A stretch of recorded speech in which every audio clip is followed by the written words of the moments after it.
Hello सभी को नमस्कार। सभी बच्चों को गुड इवनिंग। कैसे हैं आप सभी? आप सभी का स्टडी मंत्रा पर स्वागत है। आ जाओ जी, आ जाओ जल्दी से। हाँ जी, सभी बच्चे आए फटाफट। अब चलो जी। तो देखो जी, सबसे पहले हम लोग बात करते हैं इसकी कि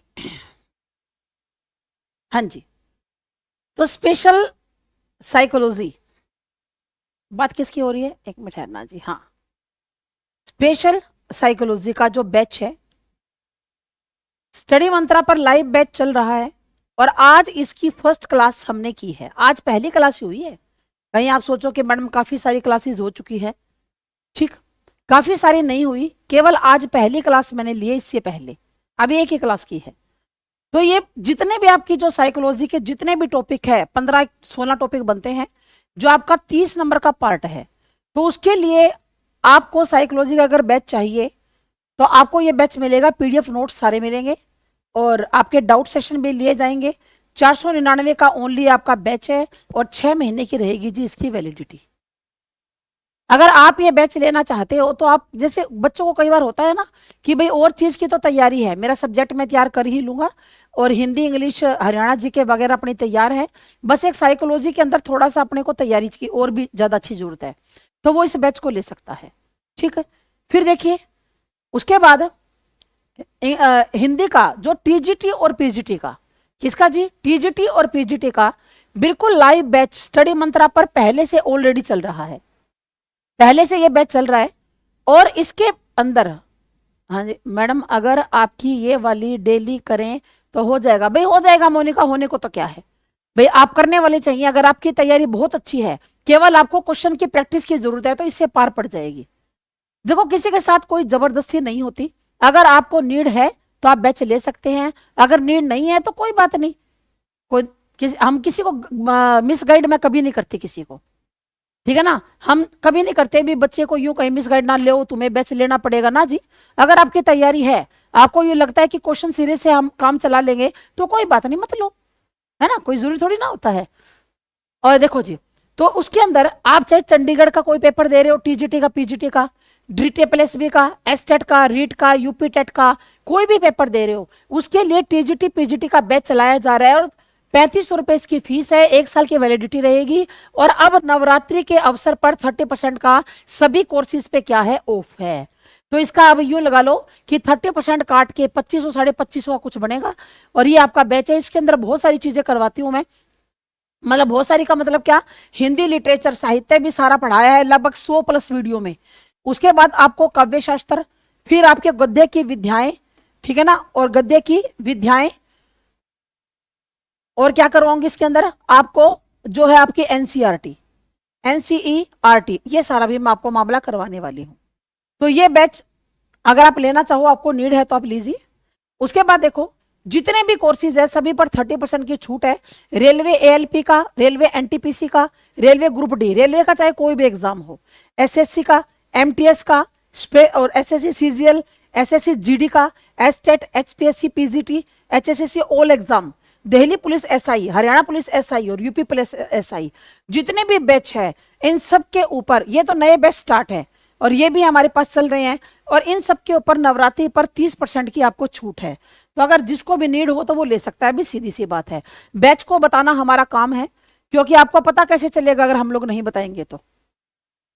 नोटिफिकेशन क्यों नहीं आता? किस बात का नोटिफिकेशन नहीं आता बताओ देवांशी, कौन सा बैच ले रखा है आपने? ठीक है, चलो जी। अब देखो निम्नलिखित में से अगर नहीं आता नोटिफिकेशन तो बताना, इंक्वायरी नंबर पे फोन करना। आपकी कोई भी प्रॉब्लम है उसको हम लोग दूर करेंगे, ठीक है, कोई भी प्रॉब्लम हो चाहे। चलो जी, एस्टेट वाले क्लास का तो आज हुई है क्लास। तो निम्नलिखित में से कौन सा थोर्नडाइक द्वारा प्रतिपादित सीखने का प्रमुख नियम नहीं है? और ये जो थोर्नडाइक वाला प्रश्न है ना, ये यूं लगा लो ज्यादातर हर एग्जाम में आता है। आप कहोगे मैडम ये जो आप करवा रहे हो ये क्या है? ये प्रीवियस ईयर पेपर है, चेक कर लेना, 2020 का, और ये टीजीटी लेवल का पेपर है। 2020 का ये टीजीटी लेवल का पेपर है, बेशक चेक कर लेना जी, ठीक है। तो अब यहाँ आज मैंने इस तरह से ये बनवा ली, क्योंकि उसके अंदर आपको दिक्कत रहती है, ब्लर दिखाई देता है, साफ दिखाई नहीं देता। तो आज मैंने कहा भाई यहाँ पर जो हमारे बैठी हुई हैं, है ना, जो हमने स्टाफ है हमारा, उनसे कहा कि तुम बनाओ जी, साफ साफ बच्चों को दिखना चाहिए। तो ये जो थोरंडेक वाला क्वेश्चन है, ये हर एग्जाम में ज्यादातर आ ही जाता है। ये क्या है कि कौन सा सीखने का प्रमुख नियम नहीं है। मैंने आपको कहा था कि 3 तो सीखने के क्या है, क्या कहा था, थोरंडाइक के 3 तो सीखने के, क्या बात है, 3 तो सीखने के क्या है, मुख्य नियम है। 3 तो क्या है, मुख्य नियम है, और 5 क्या है, गौण नियम है। ये मैंने आपको पिछली क्लास में भी बताया था, 5 थोरंडाइक के गौण नियम है। फिर केवल मुख्य नियम को याद करो। एक तो क्या मुख्य नियम है, सबसे पहला तो वैसे ये आता है तत्परता का नियम। तत्परता क्या है, लॉ ऑफ रेडीनेस। ये मैंने पिछली क्लास में भी बताया था, उसमें भी था। वो पेपर था 2022 का पीजीटी लेवल का, और ये पेपर है 2020 का टीजीटी लेवल का। ठीक है, लेवल में तीनों करूंगी, टेंशन ना लो। अरे रिप्लाई क्यों नहीं देते, हम तो रिप्लाई देते देते थक लिए, तुम क्या सोचते हो रिप्लाई देने में कसर है? रिप्लाई तो देते हैं, क्यों नहीं देते बताओ? आपके लिए तो सारा दिन लगे हुए हैं भाई लकी। तो देखो तत्परता का नियम क्या है, लॉ ऑफ रेडीनेस, यानी कि सीखने के लिए तत्पर होना चाहिए, तैयार होना चाहिए। आपको मैंने एक बात बताई थी, आपको याद होगी, कि घोड़े को तालाब तक तो ले जाया जा सकता है, जबरदस्ती पानी नहीं पिलाया जा सकता। आप बच्चे को स्कूल में तो ले आओगे, लेकिन बच्चा पढ़ेगा तब जब आप उसके अंदर पढ़ने की ललक जगाओगे। तो बच्चा पढ़ने के लिए तैयार होना चाहिए। दूसरा नियम है जी अभ्यास का नियम, करत करत अभ्यास थे जड़मती हो सुजान। बार बार अभ्यास करने से जड़ बुद्धि भी चतुर हो जाता है। एक है जी प्रभाव का नियम, अगर आपके ऊपर प्रभाव अच्छा पड़ेगा किसी बात का तो आप उसको बार बार करना चाहोगे। थोरंडाइक की बिल्ली जब बाहर आई तो खाने के लिए मछली मिली, मांस मिला, अच्छा प्रभाव पड़ा, दोबारा फिर बाहर आने की कोशिश करी। ठीक है, तो कौन सा है जी सामान्यकरण का नियम। ये लॉ ऑफ जनरलाइजेशन है ना, ये इसका मुख्य नियम नहीं है, ये इसका, ये आंसर क्या आ जाएगा जी, ये सामान्यकरण का नियम आ जाएगा। ठीक है, नमस्ते। हर रोज क्लास लिया, हाँ मैं तो हर रोज ही लेती हूँ, शनिवार को क्लास नहीं ली थी, शनिवार को मुझे काम था कोई, सिर्फ शनिवार को क्लास नहीं ली थी। संडे की तो देखो छुट्टी करते हैं, लेकिन जब आपका पेपर नजदीक आ जाएगा तो संडे की छुट्टी भी नहीं करेंगे, संडे को भी मैराथन हुआ करेगी। अभी तो एक बार नवंबर में लिया करेंगे संडे को। ठीक है, हाँ ठीक है। तो ये क्या है जी, थोरंडाइक के सीखने के क्या है, मुख्य नियम है। थोरंडाइक के सीखने के मुख्य नियम है।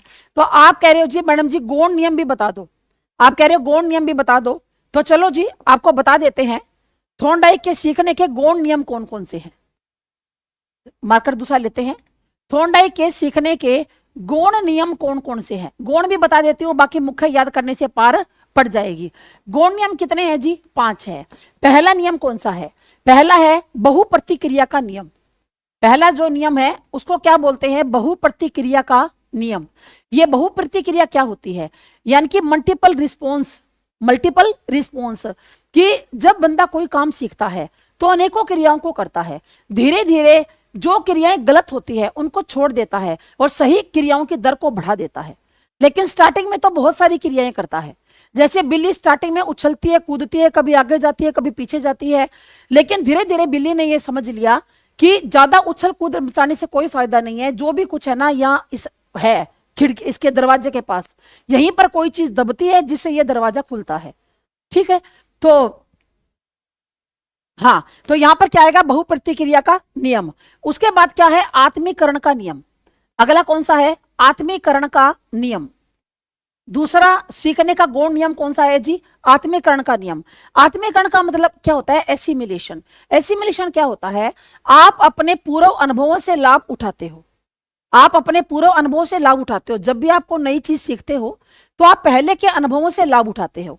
जैसे थोरंडाइक की बिल्ली जब बाहर आना सीखी तो उसने पीछे के अनुभवों से लाभ उठाया, यानी कि उसको पता चला कि पिंजरे में पीछे की तरफ कुछ नहीं है, जो भी कुछ है इस दरवाजे के पास है। तो आप हमेशा जब भी नई चीज सीखते हो तो पीछे के अनुभवों से बेटा लाभ उठाते हो। मोनिका कहती है 5 बजे नहीं होती, अब 4 से 5 कर दी, आगे जब एक आधी क्लास बढ़ जाएगी तो थोड़ा सा टाइम चेंज कर देंगे। वो तो बेटा कोई बात नहीं, आपके पास नोटिफिकेशन आ ही जाता है, कोई दिक्कत नहीं है। उसके बाद है जी नंबर 3 पर, नंबर 3 पर मनोवृत्ति का नियम। नंबर 3 पर क्या है, मनोवृत्ति का नियम। ये मनोवृत्ति का नियम क्या होता है, मनोवृत्ति का मतलब होता है लॉ ऑफ एटीट्यूड। एटीट्यूड क्या होता है? सोचने का नजरिया। जैसे आप कहते हो ना कि मन के हारे हार है और मन के जीते जीत है। अगर आपने ये सोच लिया कि एस्टेट का पेपर क्या बड़ी बात है, ये तो कोई खास बात ही नहीं, एस्टेट का पेपर तो मेरा आराम से क्लियर हो जाएगा, मैं मेहनत करूंगी, और आप साथ में मेहनत भी करते हो तो आपका आराम से क्लियर हो जाएगा। क्योंकि मन के हारे हार है और मन के जीते जीत है। जिस चीज के प्रति आप जिस नजरिए से सोचते हो, आपकी बुद्धि वैसे ही काम करने लग जाती है। तो बिल्ली जो थी ना, वो मन से हारी हुई नहीं थी, मन से जीती हुई थी। उसने लाख कोशिश करने के बाद एक दिन पिंजरे का दरवाजा उसने खोल ही लिया, उसने सीख लिया। ठीक है। हिंदी की लाइव क्लास कब लगाती है? प्रमोद ने हिंदी का लाइव बैच लिया है। बिल्कुल जी, लाइव क्लास अब शाम को लगती है जी 6:30 बजे प्रमोद। ठीक है, फिर थोड़ा सा टाइम इसका मैं चेंज करूंगी, इसको थोड़ा जल्दी करूंगी। हाँ चलो जी। उसके बाद देखो नंबर 4 पर, अगला है नंबर 4 पर आंशिक क्रिया का नियम। नंबर 4 पर क्या है? आंशिक क्रिया का नियम। देखो जो भी बच्चे यहां पर है जिन्होंने टीजीटी और टीजीटी पीजीटी हिंदी का मेरा बैच लिया है, तो उन बच्चों के लिए आज नोटिफिकेशन छोड़ा जाएगा। किसके ऊपर? ऐप के ऊपर। और वो नोटिफिकेशन व्हाट्सएप का नोटिफिकेशन है, उसको आप ज्वाइन कर लो। जितनी भी इंफॉर्मेशन होती है, जितने भी मैं आपको जो पीडीएफ वगैरह देती हूँ, उसी में व्हाट्सएप पे दूंगी। ठीक है ना प्रमोद? तो आज आप ज्वाइन हो जाओ वहां पर। आज यहां से छोड़ेंगे ये सतीश है, मैं इसको कहूंगी 5-7 दिन लगातार लिंक डेली छोड़ता रहे, और वहां पर आप सारे बच्चे ज्वाइन हो जाओ। ठीक। अच्छा मैडम एस्टेट में पेडागोजी आएगी, प्लीज मैडम बता दो। देखो अमर ओम प्रकाश, लिखा तो पिछली बार भी था पेडागोजी आएगी, लिखा अब की बार जेबीटी में भी था, पर नहीं आई। पर मैं यूं भी नहीं कहूंगी कि भाई नहीं आएगी मत करके जाना, मैं तो यूं कहूंगी पेडागोजी भी दिमाग में रखो, जे बाई चांस आ गई ना तो उसके प्रश्न भी करिए, थोड़ी पेडागोजी भी पढ़ लेना 2-4 दिन। मैं तो यही कहूंगी, फिर भी गलत गाइड नहीं करूंगी। मैं आज कह दूं ना जी पेडागोजी नहीं आएगी, तुम देखना ही मत, और तुम पेपर में जाओ वहां पेडागोजी के प्रश्न मिल जाए आपको कि मैडम आप तो ये कह रहे थे। भाई अगलों ने दे रखा है सिलेबस में पेडागोजी, अब पूछना ना पूछना उनकी मर्जी है। ठीक है। कितने का बैच है विवेक? फोन कर लेना बेटा। ठीक है। तो देखो आंशिक क्रिया का नियम, आंशिक क्या होता है कि जो ये रूल ऑफ होता है कि पार्शियल, यानी कि हम कोई भी समस्या का हल करते हैं तो उसको टुकड़ों के अंदर क्या कर लेते हैं जी? बांट लेते हैं, उसको टुकड़ों के अंदर बांट लेते हैं। टीजीटी हिंदी क्लास शाम को 6:30 बजे लूंगी जी, उसको टुकड़ों के अंदर बांट लेते हैं। ठीक है। उसके बाद नंबर 5 पर है साहचर्य परिवर्तन का नियम। साहचर्य परिवर्तन का नियम, यानी कि आप एक ही परिस्थिति के अंदर जो आप काम करते हो वैसी दूसरी परिस्थिति आने पर सेम टू सेम व्यवहार करते हो। जैसे जितनी बार भी पिंजरे में बिल्ली को रखा गया, वो पहले जैसा व्यवहार ही दोहरा रही थी, और बल्कि उससे कुछ बेहतर कर रही थी। ठीक है। हैप्पी क्या पूछ रहा है? मैडम हिंदी पेडागोजी की फर्स्ट क्लास नहीं है स्टार्ट। कोई नहीं, फर्स्ट क्लास का तो मैं चेक कर लूंगी जी, टेंशन ना लो, फर्स्ट क्लास वाले। ठीक है। तो हमारा जो आंसर है वो तो आ ही गया था, वो तो आपने कहा इसलिए मैंने इसको क्या कर लिया, अच्छा ऐसे बना रखे। ठीक है जी। उसके बाद देखो जी, आज सही है ना? आज सबको साफ दिखाई दे रही है ना सभी बच्चों को? हाँ जी। तो संवेगात्मक बुद्धि शब्द को सर्वप्रथम किसने प्रस्तुत किया? ये क्या है जी? संवेगात्मक बुद्धि, यानी कि इमोशनल इंटेलिजेंस। देखो जो इमोशनल इंटेलिजेंस होती है ना, ये बहुत इंपॉर्टेंट होती है। जो इमोशनल इंटेलिजेंस होती है ये बहुत इंपॉर्टेंट होती है। आप कहोगे मैडम क्यों इमोशनल इंटेलिजेंस इतनी इंपॉर्टेंट क्यों है? क्योंकि जब तक आपको अपनी भावनाओं पर काबू नहीं है, जब तक आपको अपनी भावनाओं पर काबू नहीं है, आपकी जो इंटेलिजेंस है वो धरी की धरी रह जाएगी। जैसे कई बार बच्चा बोलता है ना कि मैडम मैं पेपर में बैठा और वहां पर मेरे तो हाथ पैर फूल गए, मुझे तो घबराहट हो गई, यानी कि आप इमोशनली क्या हो? वीक हो। और संवेगात्मक बुद्धि के बारे में एग्जाम में अब एस्टेट वाले पूछ रहे हैं, तो जो अपना एस्टेट का बैच चल रहा है ना, उसमें संवेगात्मक बुद्धि का चैप्टर मैं करवाऊंगी। एक ही लेक्चर का काम है, एक ही लेक्चर में वो मैं इमोशनल इंटेलिजेंस करवा दूंगी आपको। हिंदी भी बहुत अच्छा पढ़ाते हो, थैंक यू जी राधा। हाँ जी। तो उत्तर क्या है आपका? आंसर क्या आया जी आपका? आंसर आया नंबर 4 पर, मेयर और सोल्वे ने। मेयर और सोल्वे ने इमोशनल इंटेलिजेंस के बारे में बताया था। तो ये तीनों आंसर नहीं आएंगे, आंसर आएगा मेयर एंड सोल्वे। बस ज्यादातर इमोशनल इंटेलिजेंस के बारे में यही आता है कि ये दिया हुआ किसका है। बाकी ये एक छोटा सा चैप्टर है, एक लेक्चर भी नहीं लगेगा, मैं आपको करवा दूंगी। ठीक। फिर चलो जी आगे बात करते हैं। निम्नलिखित में से कौन सा उपागम, उपागम क्या होता है जी? अप्रोच। कौन सा उपागम अधिगम अयोग्य बालकों के व्यवहार का, यानी कि वो बच्चे जो डिसेबल्ड चाइल्ड है, जो क्या है, डिसेबल अधिगम अयोग्य बच्चे हैं, उनके व्यवहार का विश्लेषण कर उनके अधिगम न्यूनता के, ठीक है ना, मूल कारणों को जानने के प्रयास पर आधारित है। आप इंग्लिश में भी पढ़ सकते हो, which of the following approach, ऐसी कौन सी अप्रोच लगाने से based on analysing the behaviour of disabled, यानी कि आप एनालिसिस कर सकते हो उनके व्यवहार को जो डिसेबल्ड बच्चे हैं, and find out the root cause, यानी कि आप उस जड़ तक जा सकते हो कि कारण क्या है, हीज और हर लर्निंग डेफिशिएंसी, यानी कि उसके जो अयोग्यता का कारण क्या है। तो ऐसी कौन सी अप्रोच लगाओगे। मनोविश्लेषणात्मक उपागम, देखो ये कोई उपागम नहीं है कि मन का विश्लेषण करना, ये तो एक वाद है, मनोविश्लेषणवाद, जो किसका दिया हुआ है, सिगमंड फ्रायड का दिया हुआ है। अच्छा जी, बहुत अच्छी बात मनदीप। तो ये इसके अंदर क्या है, ये सिगमंड फ्रायड का दिया हुआ है, ये कोई अप्रोच नहीं है। व्यवहारवादी उपागम, ये तो व्यवहार, ये भी एक वाद है, ये व्यवहार क्या है, ये भी एक वाद है, यानी कि व्यवहारवाद के अंदर थोर्नडाइक आता है। व्यवहारवाद की नींव किसने रखी थी, वाटसन ने। व्यवहारवाद की नींव किसने रखी, वाटसन ने। और ठीक है, और इसके बाद थोर्नडाइक, पेवलोव, स्किनर, हल, गुथरी, ये सारे के सारे व्यवहारवादी है, ये सारे के सारे क्या है, व्यवहारवादी है। वैलिडिटी कितने दिन सी है, 1 साल की वैलिडिटी है। ये मेकिंग वेव्स, देखो मैं फिर से कहूंगी, जिन बच्चों को भी हिंदी लिटरेचर का बैच लेना है वो जल्दी करें। जल्दी क्यों करें, एक तो नवरात्रि पर 30% का ऑफ है, दूसरी बात आपके पेपर को 2 महीने रह गए बेटा, सिलेबस बहुत ज्यादा है। फिर ये ना हो कि आप 15-20 दिन ठहर के बैच लो और आपसे रिवीजन ना कर पाओ, तो फायदा क्या होगा, ठीक है, कोई फायदा नहीं होगा उस बात का।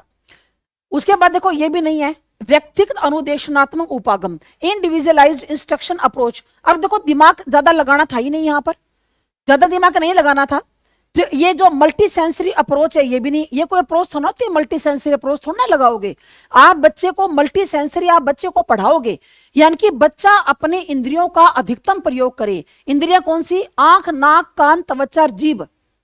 आप बच्चे को ऐसा पढ़ाओगे कि बच्चा अपनी इंद्रियों का अधिकतम प्रयोग करे, आंखों से देखे, कानों से सुने, त्वचा से महसूस करे, नाक से सूंघे, तो आप ऐसा पढ़ाओगे। लेकिन आंसर क्या आ जाएगा, व्यक्तिगत, क्योंकि देखो ये कह रहा है कि एक अयोग्य बालक है और आप उसके व्यवहार का विश्लेषण कर रहे हो, तो यहां पर क्या आएगा, इंडिविजुअलाइज्ड इंस्ट्रक्शन अप्रोच, कि आप एक सिंगल व्यक्ति के ऊपर क्या लगाओगे, इसकी अप्रोच लगाओगे, तो आपको पता चलेगा। आंसर क्या आएगा, 3।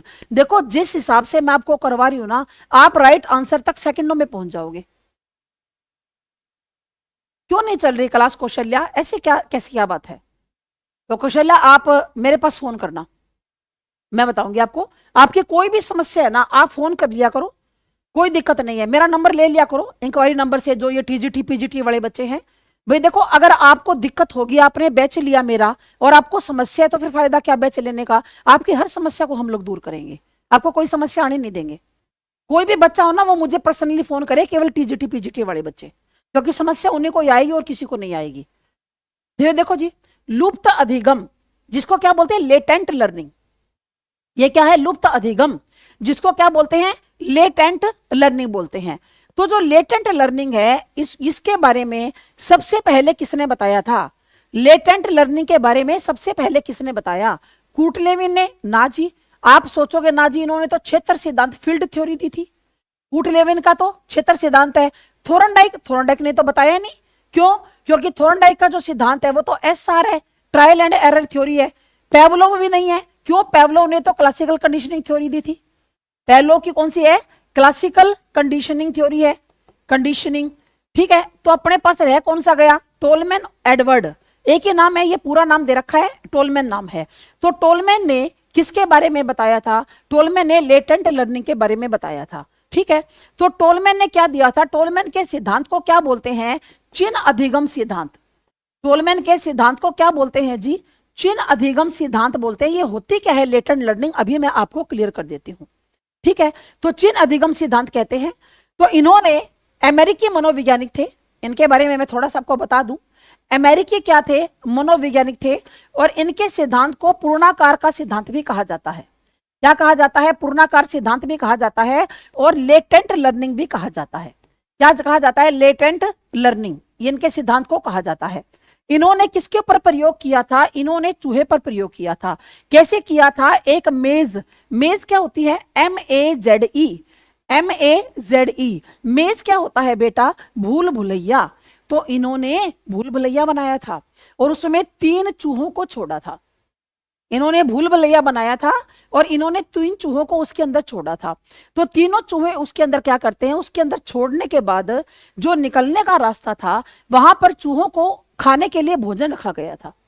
ठीक है, चूहों के खाने के लिए वहां पर क्या रखा गया था? भोजन जो रखा हुआ था। ठीक है, और जैसे चूहों को छोड़ा गया, चूहे फटाफट फटाफट अपना उछलते कूदते और बाहर जाने का रास्ता उन्होंने ढूंढ लिया और बाहर जाकर उन्होंने भोजन खाया। फिर जब दूसरी बार चूहों को उसी के अंदर रखा गया, लेकिन बाहर भोजन नहीं था, अब की बार भोजन नहीं था, तो आप कहोगे मैडम चूहों को क्या पता भोजन नहीं है? देखो बेटा, जानवरों को खुशबू आती है। जानवरों को कोई भी है, जैसे वो चींटी है, चाहे वो जैसे हम बोलते हैं मकोड़ा है, चाहे चूहा है, इनको खुशबू आती है भोजन की। तो बाहर जब वो भोजन नहीं रखा हुआ था तो खुशबू तो आ ही नहीं रही थी। तो तीनों चूहों को बाहर निकलना आता था क्योंकि वो उसमें पहले निकल चुके थे, लेकिन अब वो बाहर निकलने में कोई रुचि नहीं दिखा रहे थे। इधर उधर यूं ही घूम रहे थे, कभी इधर खेल रहे कभी उधर खेले, लेकिन बाहर नहीं जा रहे थे। तो इसको क्या नाम दिया टोलमे ने? Latent learning. लेटेंट लर्निंग माना अव्यक्त अधिगम, यानी कि हमें कई बार बहुत सारा काम आता है लेकिन हम उस काम को तभी करते हैं जब हमें बाहर कुछ इंसेंटिव मिलने वाला हो।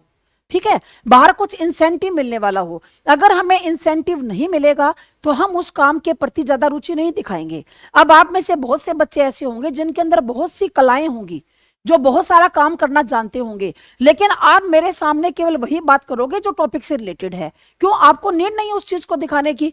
अब हो सकता है कि मैं बहुत अच्छी कुक हूं, हो सकता है कि मैं बहुत अच्छी, मुझे पेंटिंग करनी आती हो, है ना, मुझे और भी बहुत अच्छा हो सकता है कि मुझे इंस्ट्रूमेंट कोई बजाना आता हो, लेकिन वो मेरा जो अधिगम है ना, वो लेटेंट है। मैं यहाँ क्यों प्रदर्शित करूंगी जब नीड ही नहीं है? हाँ, जहां नीड होगी वहां करूंगी उसको प्रदर्शित। ये होता है लेटेंट अधिगम। ये क्या होता है? लेटेंट अधिगम होता है। इसको अव्यक्त अधिगम भी कहा जाता है। लेटेंट अव्यक्त एक ही बात है। तो इसके बारे में किसने बताया था? टोलमैन ने बताया था कि चूहों को बाहर निकलना आता था, वो निकल चुके थे, लेकिन अब कुछ बाहर इंसेंटिव तो है नहीं जी, तो वो अंदर ही खेल रहे थे बस। क्या कह रहे? मुझे TGT हिंदी का कोर्स चाहिए, कोई जानकारी नहीं दे रहा। मैं आपके नंबर पर मैसेज किया था मैसेज। ऐसे करना, आज दोबारा मैसेज करना, मैं आपको फोन पे बात करूं, मेरे से फोन पे बात कर लेना, ठीक है ना? तो 6 बजे के करीब आप मुझे फोन कर लेना, ठीक है? NT क्या लिखा है ये नाम, आप मुझे फोन कर देना, मैं बताऊंगी आपको क्या दिक्कत आ रही है। आपको कोई भी दिक्कत नहीं आएगी, आप फोन मेरे पास कर सकते हो। भाई फिर मंत्रा से फायदा क्या हुआ बैच लेने का, अगर आपको दिक्कत ही रहेगी तो। ठीक है मैडम, एस्टेट में बैच के जो हिंदी पेडागोजी, हाँ 12 क्लास तो बहुत है हैप्पी। और फिर उसके बाद ये मैंने ये पेडागोजी की क्लास से नहीं ली पीछे यूट्यूब पे, वो देख लो, सारे कवर हो जाएगा। 5 बजे ले लिया करो हिंदी की, कोई बात नहीं। प्रकार्यवाद के प्रमुख प्रवर्तक कौन थे? फंक्शनिज्म के। बताओ फंक्शनिज्म कितना आसान प्रश्न है जी, फंक्शनिज्म वाला। प्रकार्यवाद के प्रमुख प्रवर्तक कौन है? फंक्शनिज्म के कौन है जी, बताओ। विलियम जेम्स है, JB वाटसन है, और क्लार्क हल है, या एडवर्ड टोलमैन है? बताओ कौन है? यह प्रश्न कहां से आया है? जो ठीक है, ये कहां से आया है ये प्रश्न? ये आया है स्कूल्स ऑफ साइकोलॉजी। ये प्रश्न कहां से आया है? Schools of psychology. Schools of psychology से प्रश्न आया, और यहां से केवल ऐसा ही प्रश्न आता है कि प्रकार्यवाद किसका है, संरचनावाद किसका है, यहां से प्रश्न ये आता है हमेशा। तो इसके अंदर ज्यादा अपने को गहराई में जाने की जरूरत नहीं है। वैसे आपका ठीक है जो बता रहा है नंबर 1, जो नंबर 1 बता रहे हैं उन सब बच्चों का ठीक है, क्योंकि यहां पर ज्यादा गहराई में जाने की जरूरत नहीं है। बस इतना याद रखो कि कौन सा वाद किसका दिया हुआ है। क्या याद रखोगे कि कौन सा वाद किसका दिया हुआ है, और ज्यादा गहराई में यहां पर जाने की जरूरत नहीं है। ठीक है, क्लियर बात है? तो मैं आपको यहां पर बता भी दूं, ये वाला मैं आपको करवा भी दूं कि कौन सा वाद किसका दिया हुआ है, करवा दिया जाए, ताकि आपको यहीं पर क्या हो जाए, इसका अभ्यास हो जाए। तो चलो जी करते हैं जी बात। सबसे पहले बात करते हैं किसकी, इसकी प्रकार्यवाद की कर लेते हैं। सबसे पहले बात क्या है जी? प्रकार्यवाद, जिसको क्या कहा जाता है? फंक्शनिज्म। जिसको क्या कहा जाता है, फंक्शनिज्म कहा जाता है। प्रकार्यवाद के प्रवर्तक कौन है, अभी अभी कर लिया, विलियम जेम्स है। अभी अभी हमने क्या किया, विलियम जेम्स है। बस इसी तरह का क्वेश्चन आएगा एग्जाम के अंदर, ज्यादा लंबी चौड़ी गहराई वाली बात नहीं आती जी, ठीक है। उसके बाद अगला है जी संरचनावाद। अगला है संरचनावाद। संरचनावाद, संरचना को क्या बोलते हैं, स्ट्रक्चर, स्ट्रक्चरलिज्म, लिज्म, LISM, स्ट्रक्चरलिज्म। इसके प्रवर्तक कौन है, विलियम वुंट। इसके प्रवर्तक विलियम वुंट है, ठीक है। याद रह जाएगा कि भाई संरचनावाद के प्रवर्तक तो विलियम वुंट है, और फंक्शनिज्म प्रकार्यवाद के जो प्रवर्तक है वो कौन है, विलियम जेम्स है। उसके बाद क्या है, ये हो गया नंबर 1 पर, ये हो गया नंबर 2 पर, ये हो गया नंबर 3 पर। ये है जी व्यवहारवाद। आगे क्या है, व्यवहारवाद, ठीक है ना। व्यवहार को इंग्लिश में क्या कहते हैं, बिहेवियर, बिहेवियरिज्म, ठीक है ना। व्यवहारवाद के प्रवर्तक कौन है, व्यवहारवाद की नींव वाटसन ने रखी थी, JB वाटसन ने व्यवहारवाद की नींव रखी थी। उसके बाद नंबर 4 पर व्यवहारवाद के बाद अगला कौन सा आता है, गेस्टाल्टिज्म। अगला कौन सा है जी, गेस्टाल्टिज्म। ये बोर्ड यहां से काम नहीं कर रहा, कोई बात नहीं, कई बार हो जाता है। नंबर 4 पर क्या है, गेस्टाल्टिज्म, गेस्टाल्टिज्म, ठीक है ना, गेस्टाल्टिज्म, ठीक है। जिसको क्या बोलते हैं, समग्रवाद, जिसको क्या बोलते हैं, समग्रवाद बोलते हैं। इसकी नींव किसने रखी थी, मैक्स वर्दीमर ने। बस मैंने बात याद रखना, ज्यादा लंबी चौड़ी बात आती नहीं यहां से, तो हम उतना ही पढ़ेंगे जितना एग्जाम के पॉइंट ऑफ व्यू से बढ़िया है। मैक्स वर्दीमन ने रखी। उसके बाद आ जाओ जी नंबर 5 पर। नंबर 5 पर क्या है, साइको एनालिटिक, यानी कि मनोविश्लेषणवाद। अगला कौन सा है, मनोविश्लेषणवाद, मनोविश्लेषणवाद, जिसको आप इंग्लिश में क्या बोलते हो, साइको, और विश्लेषण को इंग्लिश में क्या बोलते हो, एनालिटिक, एनालिटिक मेथड। ये किसका है, ये सिगमंड फ्राइड का है, ये हम सबको पता है, इसमें तो भूलने की तो कोई बात ही नहीं है। ये किसका है जी, सिगमंड फ्राइड का है। क्या चीज, मनोविश्लेषणवाद। उसके बाद नेक्स्ट है हमारा कौन सा, जो ह्यूमनिज्म। नेक्स्ट कौन सा है, ह्यूमनिज्म। ह्यूमनिज्म किसका है, ह्यूमनिज्म यानी कि मानवतावाद। ये क्या है, मानवतावाद। अगला कौन सा है जी हमारा, मानवतावाद। तो ये मानवतावाद किसका दिया हुआ है, बात करते हैं आगे, बताओ जल्दी से। मानवतावाद किसका दिया हुआ है, मानवतावाद है जी कार्ल रोजर्स का। मानवतावाद किसका है, कार्ल रोजर्स का। मानवतावाद किसका है जी, कार्ल रोजर्स का है, ठीक है। और किसका है बताओ, मानवतावाद अब्राहम मैस्लो का। और किसका है, अब्राहम मैस्लो का। कार्ल रोजर्स और अब्राहम मैस्लो, अब्राहम मैस्लो का है। चलो जी, उसके बाद है जी नंबर 7 पर। अगला है नंबर 7 पर। नंबर 7 पर कौन सा रह गया हमारा, संज्ञानवाद। नंबर 7 पर कौन सा है, संज्ञानवाद। संज्ञानवाद क्या है, कोग्निशन। संज्ञानवाद क्या है जी, कोग्निशन। ये संज्ञानवाद किसका है, ये है जी आपका एक तो प्याजे। संज्ञानवाद किसका है जी, प्याजे का है। संज्ञानवाद किसका है, प्याजे का है, जीन प्याजे का। उसके बाद है जी नंबर 8 पर।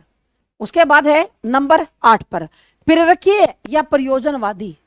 कौन सा है, प्रेरकीय या प्रयोजनवादी, प्रयोजनवाद या कारणीयता, कारणीयता मूलक, कारणीयता मूलक। इसके 2-3 नाम है, बस थोड़ा सा दिमाग में रखना है और कुछ नहीं।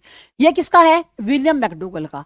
ये विलियम मैकडूगल कौन है, जो मूल प्रवृत्ति के जनक है।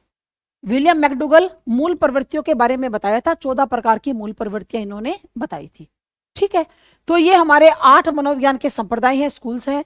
इनके बारे में ज्यादा कुछ नहीं याद करना, जो अभी मैंने बताया ना बस वो बात याद कर लेना, क्योंकि देने वाले का नाम ही आता है कि मूल प्रवृत्ति के बारे में नहीं, वो तो मैकडूगल का हो गया कि कौन सा जो संप्रदाय है वो किसने चलाया था, बस यही बात आती है। उसके बाद देखिए प्रश्न नंबर 6। अगला प्रश्न कौन सा है कि निम्नलिखित में से कौन सा जन्मजात अभिप्रेरक का उदाहरण है, बताइए। जन्मजात अभिप्रेरक का क्या है, उदाहरण है, कौन सा है जी जन्मजात अभिप्रेरक का, बताइए। निम्नलिखित में से कौन सा जन्मजात अभिप्रेरक का उदाहरण है। पुरस्कार, भूख, दंड, प्रोत्साहन, कितना आसान है। अभिप्रेरणा के चैप्टर में से ये क्वेश्चन आया है, क्योंकि जो अभिप्रेरणा होती है, जो अभिप्रेरक होते हैं वो दो प्रकार के होते हैं, यानी कि जो हमारे विच of the following is example of इनेट motive. Motive प्रेरक दो प्रकार के होते हैं, एक तो होते हैं जन्मजात और एक होते हैं जो हमें वातावरण से, या कृत्रिम भी बोल सकते हो आप इनको, क्या बोलते हैं, कृत्रिम, या वातावरण से हमें मिलते हैं। तो बताइए मैडम, आप ऐप पर बता रहे हो या आप,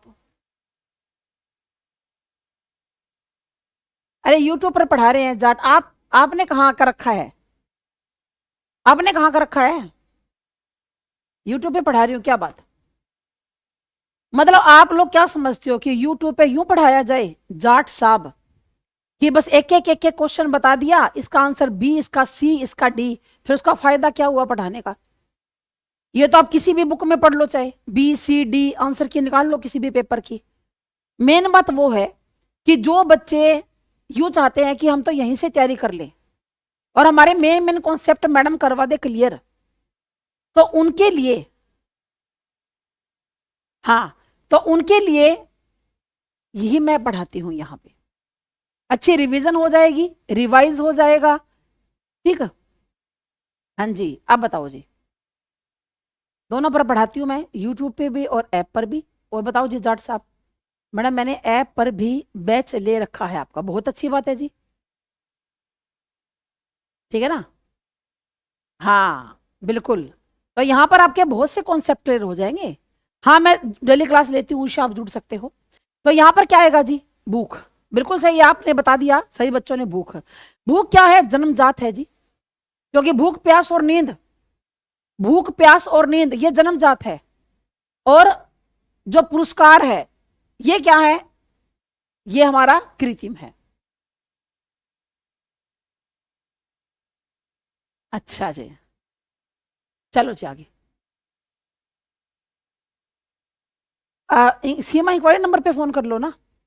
फीस तो अभी बताई थी 3500 है, लेकिन 30% ऑफ चल रहा है, तो 3500 का लगा लो अब 30% ऑफ के ऊपर कितने का होगा। ठीक है, ठीक है सीमा। बालक के शरीर में होने वाले लैंगिक परिवर्तन विकास की कौन सी अवस्था में दिखाई देना प्रारंभ हो जाते हैं, वेरी इंपॉर्टेंट क्वेश्चन, कई एग्जाम में आता है ये। In which stage of development the sexual changes that occur in the child's body start to appear, कब दिखाई देने शुरू होते हैं, पूर्व बाल्यावस्था में, अर्ली चाइल्डहुड में, लेटर एडोलेसेंस में, वयस्कावस्था में, या वय संधि काल में। बताओ कितनी बार आता है ये प्रश्न एग्जाम में। शाबाश, बहुत अच्छा। हाँ फुल बैच है जी सीमा, लेकिन इसमें 30% ऑफ है सीमा।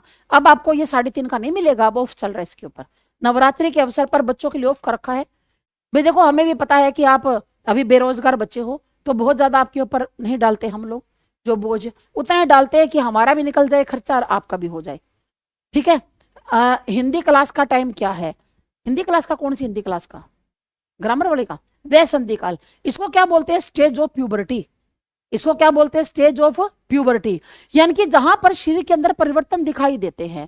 तो आपको बालक के शरीर के अंदर परिवर्तन कब दिखाई देंगे, यूं लगा लो 11-12 साल से लेकर 15 साल तक, 11-12 साल से लेकर 15 साल तक आपको चाहे लड़का हो चाहे लड़की हो, बॉडी के अंदर चेंजेस दिखाई देंगे, यानी कि सेक्सुअल जो चेंज है वो उनके अंदर आते हैं। ठीक है, क्लियर बात है। चलो जी, उसके बाद देखिए नेक्स्ट है हमारा प्रश्न, क्लासिकल अनुबंधन का अन्य नाम क्या है, क्लासिकल अनुबंधन का अन्य नाम क्या है, बताओ जी क्या है अन्य नाम। क्लासिकल अनुबंधन क्या होता है, क्लासिकल कंडीशनिंग। तो सबसे पहले तो आपको यह पता होना चाहिए कि क्लासिकल कंडीशनिंग के बारे में किसने बताया था। ठीक है, हाँ कॉमन भी है, ठीक है ना। चलो जी, तो देखो क्लासिकल अनुबंध, क्लासिकल कंडीशनिंग थ्योरी किसकी थी, तो सबसे पहले तो हमें यह पता होना चाहिए क्लासिकल अनुबंध क्या होता है, क्लासिकल कंडीशनिंग क्या होती है। ठीक है, तो क्लासिकल कंडीशनिंग का सिद्धांत किसने दिया था, पेवलोव ने दिया था। ठीक है, थोर्नडाइक का कौन सा है, एस और आर का, थोर्नडाइक का क्या है, एस और आर का। तो ये जो एस आर प्रकार का अनुबंध है ये किसका है जी, ये थोर्नडाइक का है, ये किसका है, थोर्नडाइक का। ठीक है, तो ये बताइए जी क्लासिकल अनुबंध क्या है, ठीक है ना। एस क्या होता है? स्टिमुलस। आर क्या होता है? रिस्पॉन्स। एस का मतलब क्या होता है? स्टिमुलस। स्टिमुलस क्या होता है? कि जो चीज जो आपको क्रिया करने के लिए प्रेरित करे। और आर क्या होता है? रिस्पॉन्स। रिस्पॉन्स का मतलब क्या होता है? कि जो प्रतिक्रिया देगा वो रिस्पॉन्स है।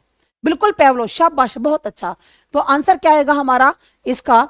इसका आंसर आएगा जी 1। एस प्रकार का अनुबंध है ये, एस प्रकार का स्टिमुलस का प्रकार का अनुबंध है। एस आर थ्योरी, देखो अगर आप याद करना कुछ बातें आपको याद रखिएगा। एस आर का जो सिद्धांत है वो है जी थोर्नडाइक का। एस और आर का किसका है? थोर्नडाइक का। ठीक है, अच्छा इसको मैं पलट दूं, इसको मैं पलट दूं, आर और एस का, ये किसने दिया था? स्किनर ने। ये किसका है? स्किनर ने। ओनली एस टाइप का किसका है? ये है पेवलोव का। ओनली एस टाइप का किसका है? पेवलोव का। अच्छा एस और आर के बीच में ओ ऑर्गेनिज्म, ये किसने जोड़ दिया था? ये जोड़ दिया था क्लार्क हल ने। ये किसने जोड़ दिया था? क्लार्क हल ने। चारों याद कर लो, बस यहां से 1% आराम से निकल जाएगा। साइकोलॉजी पीजीटी साइकोलॉजी का कोई स्पेशल बैच है? पीजीटी अच्छा 60 नंबर की आती है ना, उसका नहीं है जी, उसका नहीं है, हिंदी का है अपने पास, तो वो मैं आपको बता रही हूँ। तो देखो एस और आर थ्योरी पूछ ले तो थोर्नडाइक की है, और आर और एस पूछ ले तो स्किनर की। खाली एस टाइप का पूछ ले तो पेवलोव का है, और एस और आर के बीच में ओ जोड़ दे तो किसका है जी? क्लार्क हल का है। क्लार्क हल का है। चलो जी, उसके बाद देखिए परिश्रम प्रियता, परिश्रम प्रियता बनाम हीनता अवस्था के लिए इरिक्सन ने कौन सा आयु समूह बताया है? What is the age group given by Erikson for the stage industry versus inferiority? 6 से 11, 12 से 20, 3 से 6, 18 माह से 3 वर्ष। देखो आपने मुझे पिछली क्लास में कहा था कि मैडम एरिक इरिक्सन की थ्योरी करवा दो, तो मैं आपको शॉर्ट में करवाऊंगी, ज्यादा डिटेल में नहीं यहाँ पर, ताकि आप पेपर में कर सको बस इतना। ठीक है, आप पेपर में कर सको बस इतना। बाकी इसका आंसर 1 आएगा 6 से 11, इसका आंसर बिल्कुल 1 आएगा। जो ए आंसर दे रहे हैं, 1 आंसर दे रहे हैं, सभी बच्चों का ठीक है। ठीक है, अब देखो जी, ये थ्योरी जो है ये है जी इरिक इरिक्सन की। ये कौन से है जी? इरिक इरिक्सन की। ये जो इरिक इरिक्सन है ना, इन्होंने, इनके सिद्धांत को क्या बोलते हैं? जीवन अवधि विकास सिद्धांत। क्या बोलते हैं? जीवन अवधि विकास सिद्धांत इनकी थ्योरी को बोला जाता है। जीवन अवधि विकास सिद्धांत है। इंग्लिश में क्या बोलते हैं इस थ्योरी को? Life span theory. Life span theory, English में इसको ये बोलते हैं। ठीक है, इन्होंने पूरे जीवन को 8 भागों में बांट दिया। कितने भागों में? 8 भागों में जीवन को बांटा, पूरे जीवन को इन्होंने बांट दिया। ठीक है, अच्छा और क्या बात है कि जितने भी मनोवैज्ञानिक हुए हैं उन्होंने, संदीप नमस्कार, जितने भी मनोवैज्ञानिक हुए हैं उन्होंने केवल किशोरावस्था तक का वर्णन किया है। किशोरावस्था से आगे का वर्णन बहुत कम ने किया है, मतलब लगभग नहीं के बराबर। तो पूरे जीवन के बारे में कौन बताते हैं जी? एरिक इरिक्सन बताते हैं। पूरे जीवन के बारे में कौन बताते हैं? एरिक इरिक्सन बताते हैं। फ्राइड के विचारों से, सिगमंड फ्राइड के विचारों से बहुत ज्यादा प्रभावित थे। ये सिगमंड फ्राइड के विचारों से बहुत ज्यादा प्रभावित थे, इसलिए इनको नव फ्राइडवादी भी कहा जाता है। क्या कहा जाता है? नव फ्राइडवादी भी कहा जाता है। लेकिन सिगमंड फ्राइड की तरह कामुकता को, काम भावना को नहीं मानते थे। जैसे सिगमंड फ्राइड कहता है ना कि बालकों के अंदर काम भावना पाई जाती है, ये इस बात के अगेंस्ट थे। इन्होंने कहा भी मुझे नहीं लगता कि बालकों के अंदर काम भावना होती है। तो इन्होंने जो ये सिद्धांत दिया, ये पूरे जीवन के ऊपर दिया, मतलब बिल्कुल मृत्यु तक का, जन्म से लेकर मृत्यु तक का। फिर दूसरी बात क्या इस सिद्धांत के अंदर है कि हर अवस्था में 2 विचार साथ में चलते हैं, एक पॉजिटिव और एक नेगेटिव। 2 विरोधी भावनाएं हर उम्र के अंदर है, एक पॉजिटिव और एक नेगेटिव। अगर बंदा पॉजिटिव को अपना ले तो आगे आगे आने वाली जो अवस्थाएं हैं वो बिल्कुल बढ़िया हो जाएगी। अगर वो नेगेटिविटी में चला जाता है तो फिर आगे आने वाली अवस्थाओं पर भी प्रभाव पड़ता है। लेकिन अगर वो पॉजिटिव की तरफ जाता है तो उसके अंदर एक शक्ति भी पैदा होती है, मनोसामाजिक शक्ति। उसके अंदर एक शक्ति भी पैदा होगी जिसको आप साइको सोशल पावर बोलते हो। तो हर एक अवस्था के अंदर एक अलग ही शक्ति पैदा होगी जो आगे वाली अवस्थाओं के लिए पॉजिटिव वे में लेकर जाएगी। यानी कि ये कहते हैं कि हर एक अवस्था पर 2 क्या है? विरोधी भावनाएं हमेशा चलेगी, एक पॉजिटिव एक नेगेटिव। अगर बंदा पॉजिटिव की तरफ जाता है तो आगे का रास्ता बहुत अच्छा हो जाएगा, बल्कि उसको शक्तियां मिलती रहेंगी। अगर नेगेटिव की तरफ जाएगा तो आगे आने वाली अवस्था है वो भी प्रभावित होंगी। समझ में आ गई? ठीक है ना। तो पहली जो है इसकी कौन सी है? विश्वास बनाम अविश्वास। आपने कहा था ना मैडम ये करवा देना, पिछली बार भी आपने कहा था कि मैडम ये करवा देना हमें, विश्वास बनाम अविश्वास।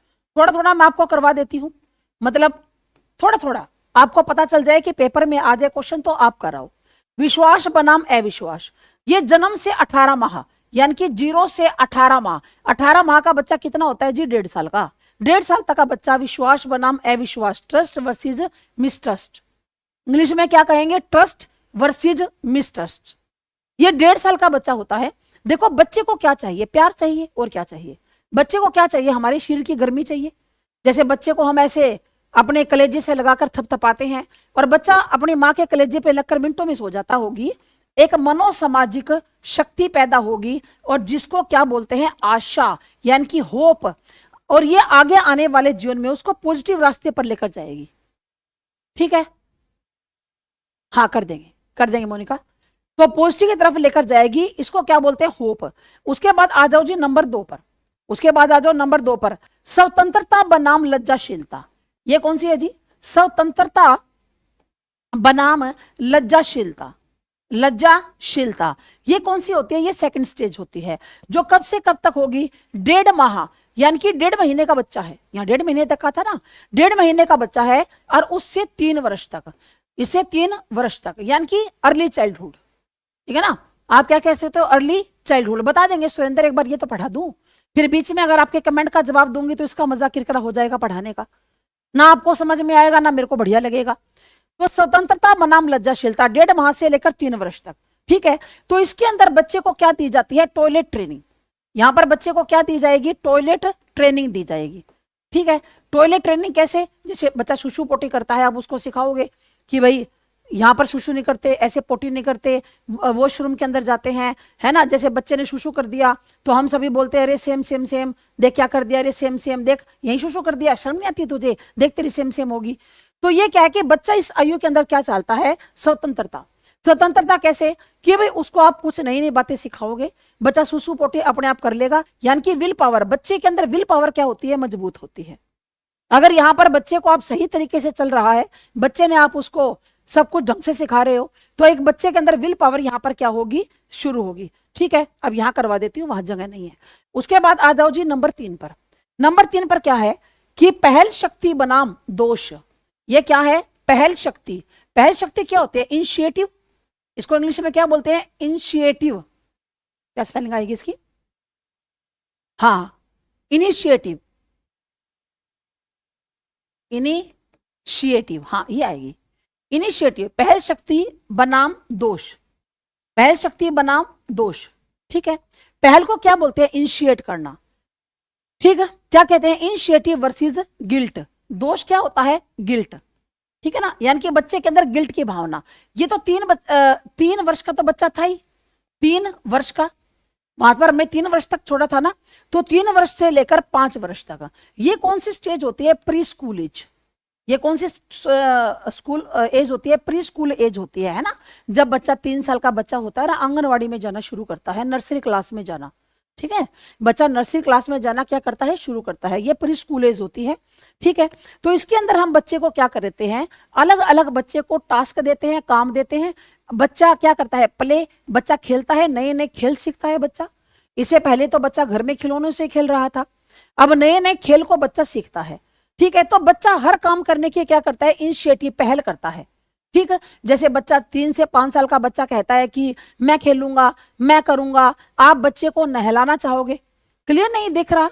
क्या बात है? दिखना तो चाहिए क्लियर, साफ है। आप बच्चे को नहलाना चाहोगे, बच्चा कहेगा मैं अपने आप नहाऊंगा। या बच्चे को आप खाना खिलाना चाहते हो, बच्चा कहता है मैं खुद खा लूंगा। बच्चा कपड़े पहन रहा है, आप पहना रहे हो, बच्चा कहेगा नहीं आप जाओ, मैं अपने आप पहन लूंगा। अपनी वो जो पजामी, निक्कर, पैंट जो भी है, अपनी टी शर्ट चाहता है कि खुद पहन लूं, है ना? फिर जैसे दादाजी खाना खा रहे हैं तो बच्चा कहेगा कि मुझे खाना दे दो, मैं दे के आऊंगा दादाजी को रोटी। लेकिन आप उसको कुछ करने नहीं दे रहे, आप उसको कुछ करने नहीं दे रहे, तो इससे इसके अंदर बच्चे को एक गिल्ट की भावना आ जाएगी कि भाई मेरे को तो हर समय घर में डांट फटकार पड़ती है, मेरे को कोई कुछ करने नहीं दे रहा। ठीक है? तो यहां पर एक गिल्ट की भावना आ जाएगी अगर आप उसको करने नहीं दोगे। और अगर करने दोगे तो उसके अंदर एक शक्ति पैदा होगी, उसके अंदर एक शक्ति पैदा होगी। और वो क्या? उद्देश्य है। यानी कि बच्चा अपने उद्देश्य को प्राप्त करने की जो ललक होती है वो इसी उम्र में पैदा होती है। जैसे कई लोग होते हैं ना, कि मजबूत बहुत होते हैं। कोई बात हो गया, अरे कर लेंगे, कोई दिक्कत नहीं है, अरे क्या बड़ी बात है, कर लेंगे, जल्दी से कर लेंगे, हो जाएगा, कोई दिक्कत नहीं है अपने अंदर इतनी हिम्मत, अरे इसको तो कर देंगे। और कई लोग होते हैं ना, नहीं होगा, क्या करूं, मुझे डर लग रहा है, ऐसा तो नहीं होगा, क्या पता मैं कर पाऊंगा कि नहीं कर पाऊंगा, क्या पता फेल ना हो जाऊं, क्या पता मेरी बेइज्जती ना हो जाए। तो ये भावना है ना, ये बचपन से चलती है हमारे अंदर, ठीक है ना। ये जो भावना है ना, ये बचपन से हमारे अंदर होती है। अगर बचपन से हम बच्चे को सही ट्रीट करें तो बच्चा उद्देश्य को प्राप्त करना, गोल को अचीव करना सीखता है। कई लोग होते हैं, अरे कर लेंगे यार, क्या दिक्कत है, अरे क्या बड़ी बात है, हो जाएगा, क्या कर नहीं सकते, कर सकते हैं। तो ये भावनाएं बचपन से ही होती है। तो यहाँ पर क्या होगा, प्री स्कूल एज होगी और शक्ति जो पैदा होगी वो कौन सी होगी जी, उद्देश्य की होगी। उसके बाद देखो जी नंबर 4 पर, अगला क्या है नंबर 4 पर, परिश्रम बनाम हीनता। नंबर 4 पर क्या है, परिश्रम बनाम हीनता।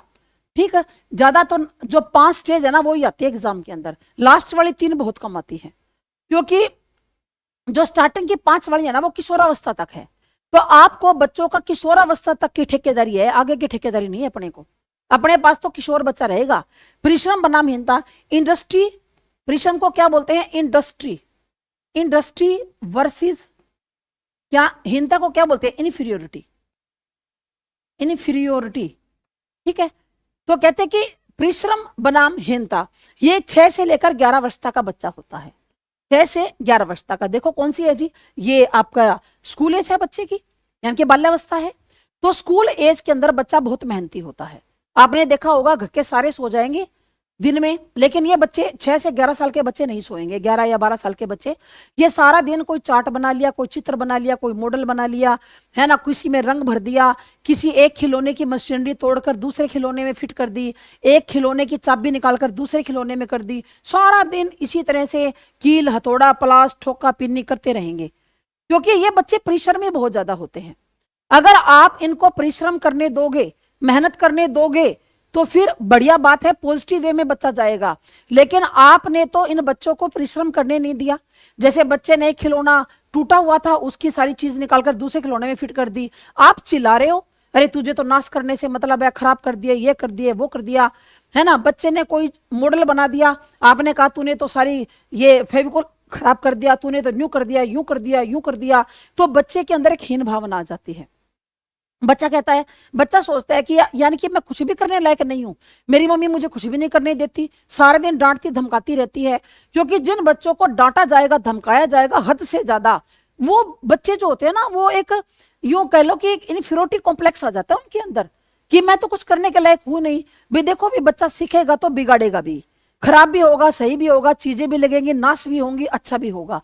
लेकिन बच्चे को परिश्रमी है, खुला छोड़ दो, करने दो, है ना। हाँ बिल्कुल, ड्राइंग करती है ना मन्नत, हाँ बिल्कुल। तो ये जो है बच्चा परिश्रमी होता, आप नहीं करने दे रहे, तो उसके अंदर इस तरह की भावना आ जाएगी। लेकिन अगर आप उसको करने दे रहे हो तो उसके अंदर एक शक्ति आएगी, और वो कौन सी है, सामर्थ्यता। यानी कि बच्चे को यह पता चलेगा कि हाँ मैं भी कुछ कर सकता हूं, मैं भी कुछ करने में समर्थ हूं, हाँ मैं कर लूंगा, ये काम तो मेरे से हो जाएगा और मैं इसको करके ही छोड़ूंगा। वो ना, जब तक तोड़ेंगे नहीं तब तक छोड़ेंगे नहीं, ये भावना जो समर्थता होती है ना, जिसको कैपेसिटी बोलते हो, है ना, ये इसी आयु के अंदर, बच्चे के अंदर, ये कॉम्पिटेंसी बोलते हैं इसको, इसी आयु में बच्चे के अंदर आती है। अब आ जाओ जी नंबर 5 पर, अब आ जाओ नंबर 5 पर। ये क्या है, पहचान बनाम भूमिका भ्रांति। ये क्या है, पहचान बनाम भूमिका भ्रांति। ठीक है, तो आपको पता है कि भूमिका भ्रांति कब होगी, जब बच्चा जवान होगा, यानी कि 11 साल से या 12 से लेकर 18 कर सकते हो आप, 11 तो वहां आएगी, 12 से लेकर 18 वर्ष तक। ये कौन सी अवस्था है, दुनिया की हर भाषा में ये किशोरावस्था है।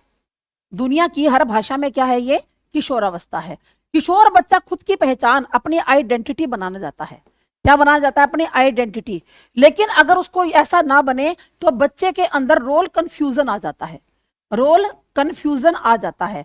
कि जैसे अब इस आयु में ना तो वो बड़ा है और ना ही वो छोटा है, ना वो बड़ा है और ना ही वो छोटा है। अगर बड़ों के बीच में बैठेगा तो बड़े कहेंगे कि तू खड़ा हो जा, हमारे बीच में बैठकर पंचायती ना कर, अभी इतना बड़ा हुआ नहीं।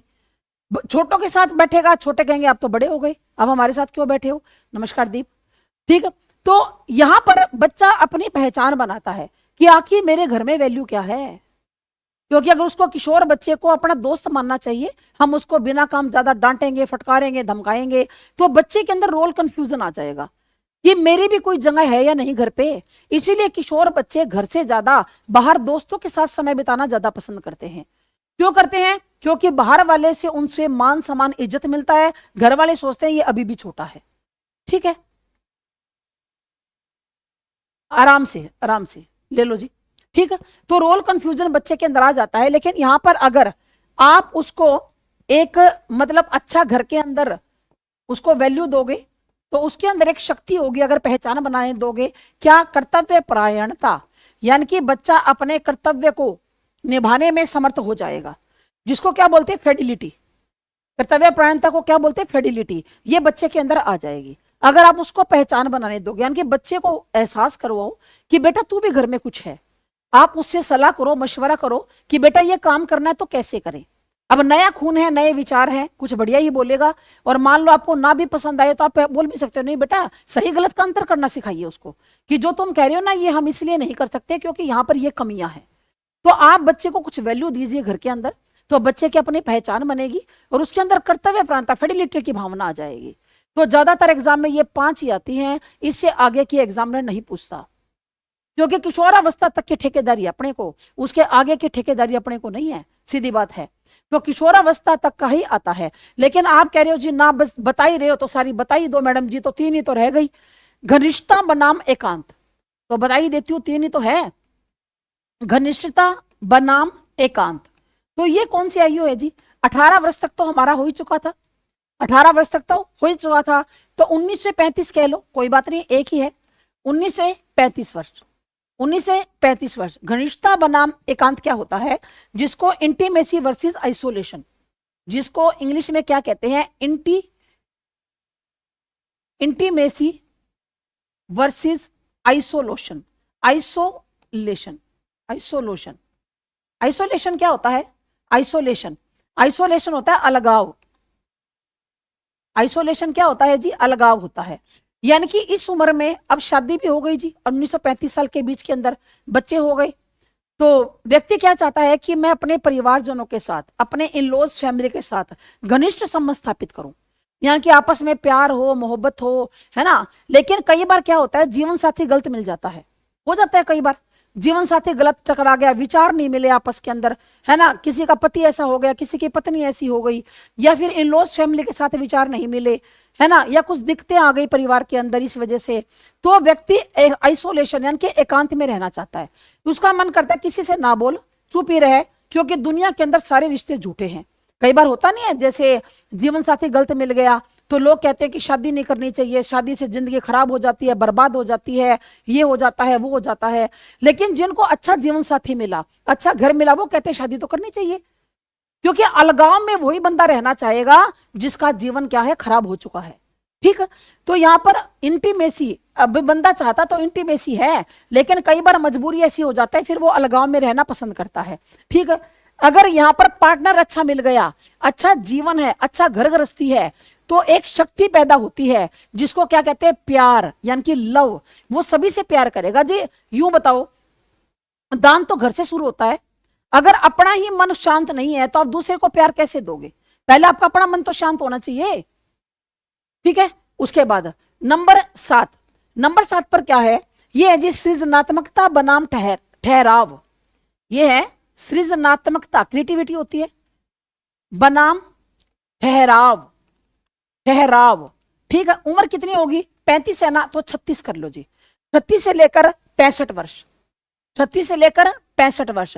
सृजनात्मकता को क्या बोलते हैं? क्रिएटिविटी। इसको क्या बोलते हैं? क्रिएटिविटी। और ठहराव को क्या बोलते हैं? Stagnation versus stagnation. ठीक है, यही बात है। तो देखो 36 से 65 वर्ष की उम्र होता है, अब बंदा कुछ नया क्रिएटिव करना चाहता है, क्योंकि शादी हो गई, बच्चे हो गए, अब बच्चों के लिए कुछ नया करना है, समाज के लिए कुछ नया करना है। यहां पर बंदे की बहुत जिम्मेदारियां हैं, माता पिता की भी जिम्मेदारियां हैं, माता पिता की भी जिम्मेदारियां हैं, भाई बहनों की भी है, और पत्नी की भी है, बच्चों की भी है, बच्चों को पढ़ाना भी है, फिर उसके बाद बच्चों को सेटल करना है, उनकी शादियां करनी है। यानी कि ये जो 35 से 65 30 साल का अंतर है ना, यहाँ व्यक्ति को बहुत कुछ रोल निभाने होते हैं ना। जैसे अपने माता पिता की सेवा करना, या महिला है तो सास ससुर की सेवा करना, अपने मायके को भी साथ में लेकर चलना, अपने बच्चों को पढ़ाना, बड़ा करना, शादियां करनी, सेटल करना। भी 65 साल तक तो सारा ही काम हो जाता है ना, बच्चे भी ब्याह जाते हैं। तो यहां पर बंदा कुछ नया क्रिएटिव करना चाहता है, लेकिन कई बार वो कर नहीं पाता, कुछ ऐसी दिक्कतें आ जाती हैं, वो नहीं कर पाता भी, है ना। तो यहां पर वो स्टेग्नेशन, एक ठहराव आ जाता है जीवन के अंदर। वो सोचता है कि भाई क्या करूं, मैं तो जीवन में कुछ कर ही नहीं पाया, एक ठहराव आ जाता है। तो यहां पर गुण, शाबाश, देखभाल, यहां पर एक गुण पैदा होता है। अगर वो पॉजिटिव की तरफ जाए तो वो क्या है, देखभाल, केयर, वो सबकी केयर करता है, समाज की, घर की, परिवार की, माता पिता की, सबकी करता है। नंबर 8 लास्ट, नंबर 8 पर क्या है, लास्ट है, अहम संपूर्णता बनाम निराशा। अहम संपूर्णता, संपूर्णता बनाम निराशा, बनाम निराशा, निराशा, ठीक है। इसको क्या बोलते हैं, इंग्लिश के अंदर के बोलते हैं ईगो इंटीग्रिटी। क्या बोलते हैं, ego, ego integrity versus despair, versus despair.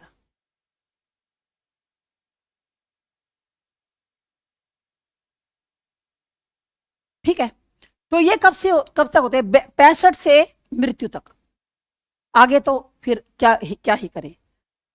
यहां पर बंदा क्या करता है, पीछे वाले जीवन के बारे में सोचता है।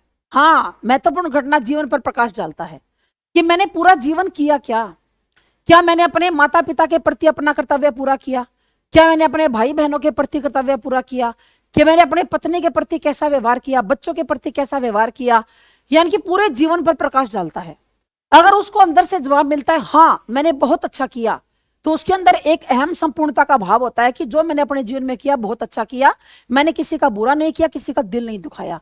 लेकिन अगर उसके मन से आवाज आए कि तूने कुछ नहीं किया, जब तेरे माँ बाप को तेरी जरूरत थी तूने उसको रोता बिलखता छोड़ दिया, जब तेरे भाई बहन को जरूरत थी तब उनको छोड़ दिया, तो उनके अंदर एक निराशा का भाव भर जाता है। हाँ, कई बार ईगो के कारण बंदा बोल नहीं पाता, पर मन अंदर से कचोटता है उसको, ठीक है, मन अंदर से उसको एक कचोटता है। तो यहां पर एक शक्ति पैदा होगी, वो कौन सी होगी, परिपक्वता, मैच्योरिटी, ठीक है ना। कई बुजुर्ग होते हैं ना, बहुत मैच्योरिटी की बातें करते हैं क्योंकि जीवन में अच्छा किया होता है, ठीक है। चलो जी, तो ये आपको एरिक एरिक्सन की थ्योरी आज करवा दी। जो मैंने मेन बात बताई एग्जाम में वो ही आएंगी, इसके अलावा और कोई लंबी चौड़ी राम कहानी याद करने की जरूरत नहीं है। मेन बात बस यही आएंगी। आपसे स्टेज पूछा जाएगा, आपसे क्या पूछा जाएगा, स्टेज पूछा जाएगा, ठीक है। कर लोगे, कर लोगे आराम से, ठीक है जी। अब चलो कल मिलते हैं, बिल्कुल कल मिलेंगे। और ये पेपर हमारा अभी तो इसके शायद 8-9 क्वेश्चन हुए हैं, प्रश्न तो है जी 30, कल करेंगे इसको आगे, ठीक है जी। थैंक यू, धन्यवाद, जय हिंद, जय भारत। कल मिलते हैं फिर।